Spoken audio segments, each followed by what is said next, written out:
gave loans to those who are not financially sound.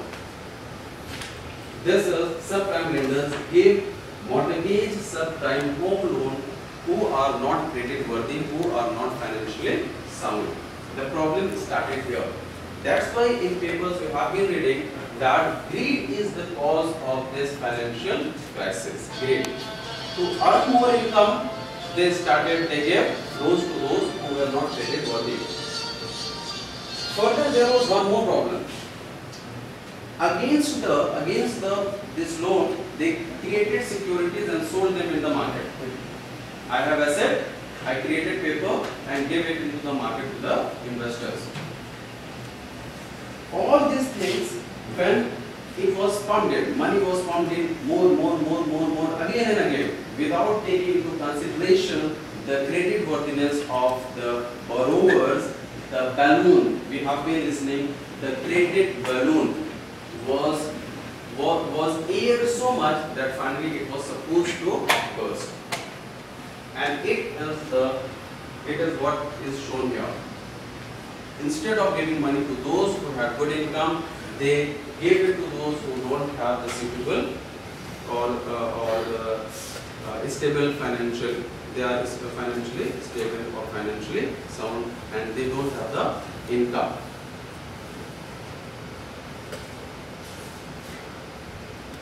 Here it has been more clarified. Banks give to subprime lenders and subprime lenders give it to the mortgage home loan borrowers. They have been given so much loan that after certain period of time their income was reduced because of certain reasons, factors that we are going to see in next slide. The income reduced, they started defaulting. They couldn't pay the EMI that we call equated monthly income.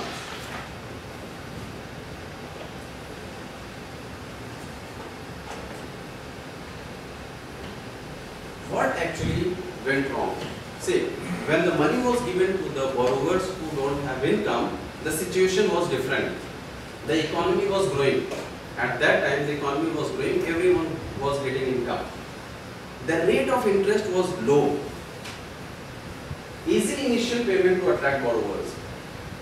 Since the bank knew that the borrowers don't have income, what they did is, they said, take money for 1 year, give small money, little money, no problem. After 1 year, you will have sufficient income, give more.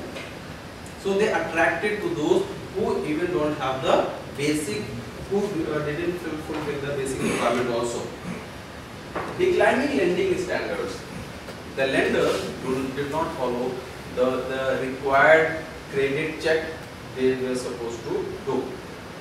High subprime lending rate.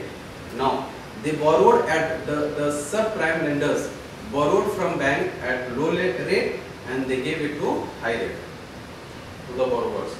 The borrowers has less income and they were borrowing at high rate of interest.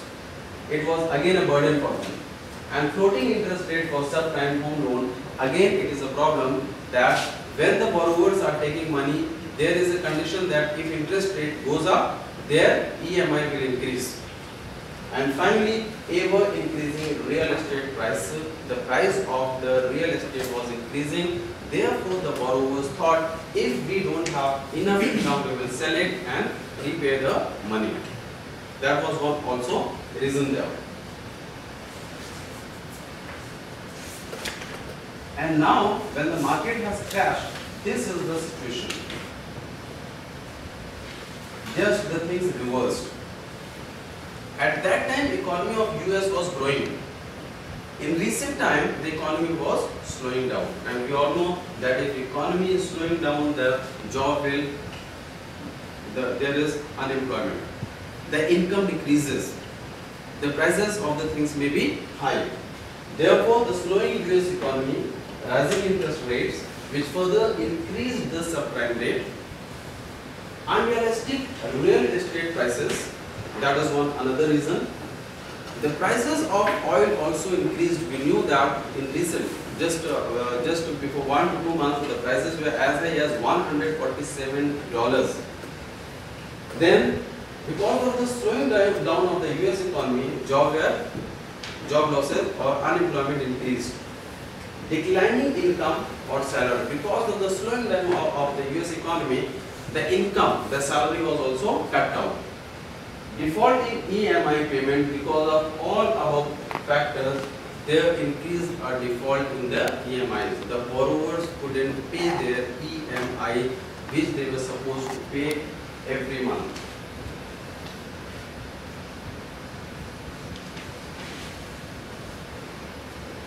Now, the things just multiplied. The slowing US economy and rising interest rate and other factors led to increase in the default, and a vicious cycle was created. A panic spread among the investors and selling pressure developed in the stock market. The selling pressure developed to such an extent that prices plunged and the market crashed. Actually what happened is, when the borrowers couldn't pay their EMI, the banks took the positions of the houses and they tried to sell and recover their money. And when everyone went to sell their homes, there was the supply of the home was more than the demand, and people don't have the income. When the supply of the home increased, the prices started falling. Everyone was trying to sell, no buyer was there. Therefore, the market, that is price of the home loan, crashed, plunged like anything. This is actually what has happened in the current or present scenario.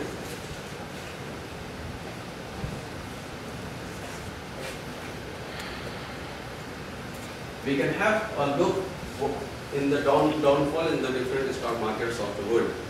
London faced 32.4% loss. Frankfurt 34.7%, Moscow 66%, Paris 33%, New York 23.8%, Madrid, then Zurich, all this shows the loss. That if you have invested, suppose someone is in London, he has $100, now the value has come down to $68 or pounds. This is the downfall, and this is known as the meltdown of the money. We have been seeing meltdown. We have something, now we don't have.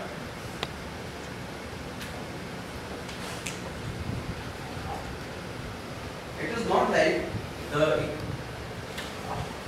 the economists warned that there can be financial crisis. They knew that there can be a financial crisis. Richard F. Siren, the chief executive officer of Freddie Mac, received memo from David Andrew Konies, the company's former chief risk officer, in 2003, warning him that Freddie Mac was financing risk-laden loans which threatened Freddie Mac's financial stability. This organization is facing financial crisis. And it was warned as far as 2003 itself that there can be a financial crisis. But just because of income, earning more income, they didn't care for this warning. In 2001, Federal Reserve Governor Edward Gamlish warned about the risk of subprime mortgages. In 2001 itself, warning was given. And in 2007, again, Reuters reported that a Merrill Lynch analyst issued similar warnings in 2006 about companies could suffer from their subprime investment. Everyone was warning that subprime loans could be a big problem. And The Economist magazine said the worldwide rise in house prices is the biggest bubble in the history. It was said that the bubble of the home loan is the biggest, and it is the biggest in the entire history. And finally, recently there was a workshop in Jeddah itself where Dr. Brockman said, I have been watching pretty closely the global economic situation and I am not surprised by what happened. He said that the things were obvious that it will happen and the warnings were coming from the very far, but the people didn't, the economists, the capitalists didn't take care to control this crisis. That's why in the beginning I said that it is better to change when things are going fine. The right time to change is the time when the things are going on fine. And further he said banks were ready to give people loans for houses and cars that they cannot afford. See, just to get the interest rate, what they did is they give it to anyone. You want car? No problem. There is easy financing available. You want home? No problem. You can take it. And this expanded the bubble like anything. They were having more credit cards than they could afford. And we all know that. We are very often approached by the salesman, can buy, would you like to have credit cards? And this is the situation that in America. He added, greed is the primarily responsible for the current global financial meltdown. And the things are very clear that though it could have been controlled, but the greed for more and more higher income, the people didn't control the things and the market crashed.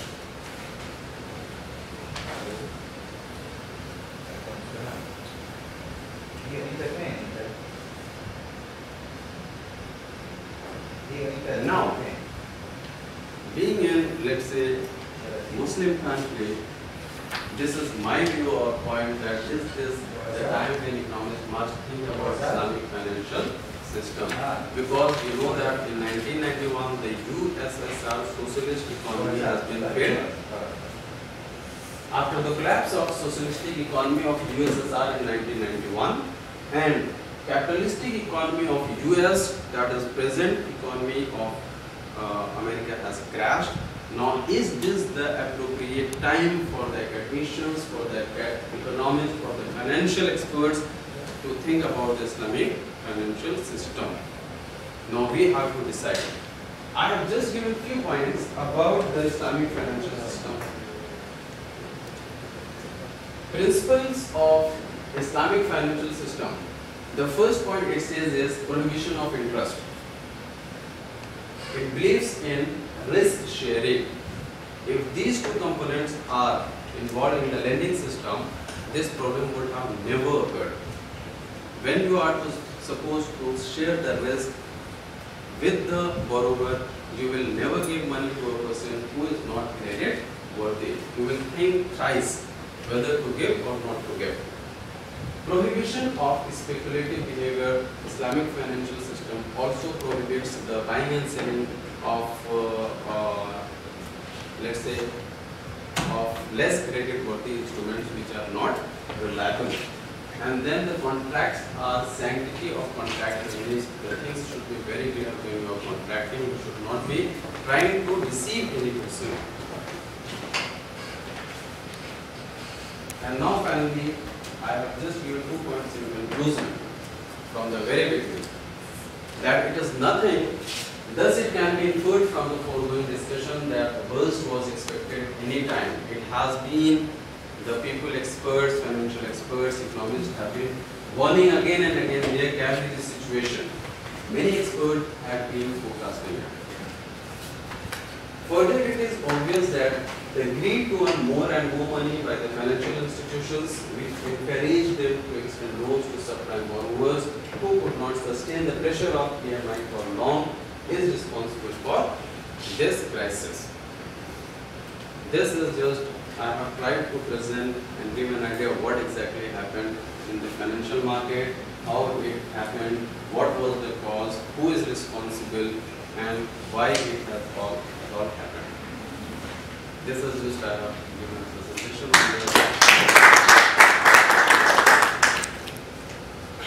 Thank you, Dr. Zaid. Really fantastic presentation you have given, and you highlighted the interest point which is related to the present economic scenario. It's happening as because of the bubble and the meltdown and this scenario. But the question exactly is coming all the way. What are the causes? You have just highlighted because of this. Only 2 points that is given. But the fantastic points that you mentioned here is just it is because of